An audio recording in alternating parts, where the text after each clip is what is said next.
रब्बानी साहब से मैं कहूँगा कि अगर आपको इंग्लिश पढ़ने में और समझने में दुश्वारी होती है ना, तो आप पहले वर्ड मीनिंग्स पढ़ना सीखिए।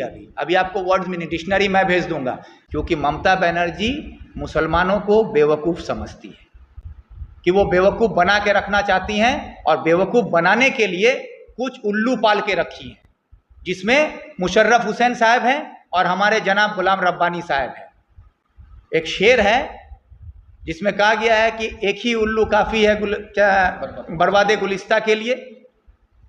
तो यहाँ हर शाख में उल्लू बैठे हैं, तो अंजाम में गुलिस्ता क्या होगा। तो वही हालत है कि हर शाख में आज ममता बनर्जी का उल्लू बैठा हुआ है, मुशर्रफ हुसैन, कहीं पर गुलाम रब्बानी साहब, कहीं पर और कोई साहब।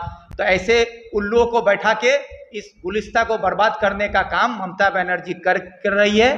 क्यों?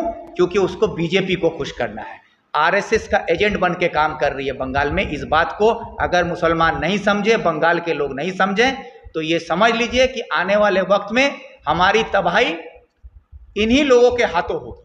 और दूसरा मैं सवाल पूछना चाहता हूं हमारे जनाब गुलाम रब्बानी साहब से कि जहां तक मैं जानता हूं, आप हमारे इस्लामपुर हाई स्कूल के टीचर हैं, आप हमारे इस्लामपुर में पढ़ने वाले बच्चों को तालीम देते थे।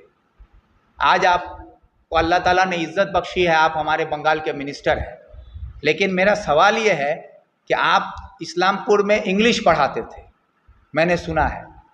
अगर सही में आप इंग्लिश पढ़ाते थे तो उन बच्चों का मुस्तकबिल क्या हुआ होगा, ये मुझे समझ में आ रहा है। क्योंकि जिसका उस्ताद ही इंग्लिश नहीं समझता हो, अर्जिंग के में और अपोज में क्या फ़र्क है, ये फ़र्क समझना नहीं आता है, तो ऐसे उस्तादों से तालीम लेने वाले बच्चों का मुस्तकबिल क्या होगा, ये बहुत बड़ा सवाल है। इसलिए मैं कहूँगा कि तृणमूल के जो अभी चारों तरफ लोग मेरे खिलाफ बयानबाजी कर रहे हैं, उन लोगों से भी मैं कहूँगा कि आप बोलिए। तो आपको मेरा ही शुक्रिया अदा करना होगा कि आप लोगों के ज़ुबान में जो आवाज़ आई है ना, वो विक्टर के नाम से ही आ रही है। विक्टर का मुखालफत करने के लिए ही आप बोल पा रहे हैं। अगर विक्टर नहीं बोले तो आपके मुंह में आवाज़ भी नहीं होती। तो ये मेरी कोशिश है कि इलाके के लोगों को मैं बोलना सिखा रहा हूँ, तो आप लोग भी सीखिए, अच्छी बात है। लेकिन जानकारी लेकर बोलिए, ना कि गुलाम रब्बानी और मुशर्रफ हुसैन की तरह आप खुद गुमराह होकर लोगों को गुमराह करने का काम कीजिए। इसलिए रब्बानी साहब से मैं कहूँगा कि अगर आपको इंग्लिश पढ़ने में और समझने में दुश्वारी होती है ना, तो आप पहले वर्ड मीनिंग्स पढ़ना सीखिए। अभी आपको वर्ड मीनिंग डिक्शनरी मैं भेज दूंगा।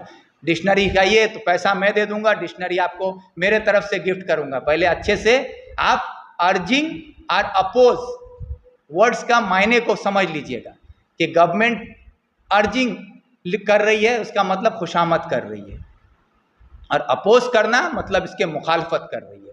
दोनों चीज़ों में ज़मीन आसमान का फ़र्क है। इसलिए मैं कहूँगा कि हमारे इलाके के लोगों को गुमराह करने के बजाय सच उनके सामने रखिए, ना कि ममता बनर्जी की चमचागिरी करने के इतना आप लोग डूब गए हैं, ताकि आने वाले वक्त में इस इलाके के लोगों को, आप लोगों की रहनुमाई में हम लोग अंधेरे के साथ साथ आप लोग हमें कहाँ ले जाकर ढकेल रहे हैं, इसका अंदाज़ा आपको नहीं। इसके लिए इस इलाके के लोग भी आपको कभी माफ़ नहीं करेंगे।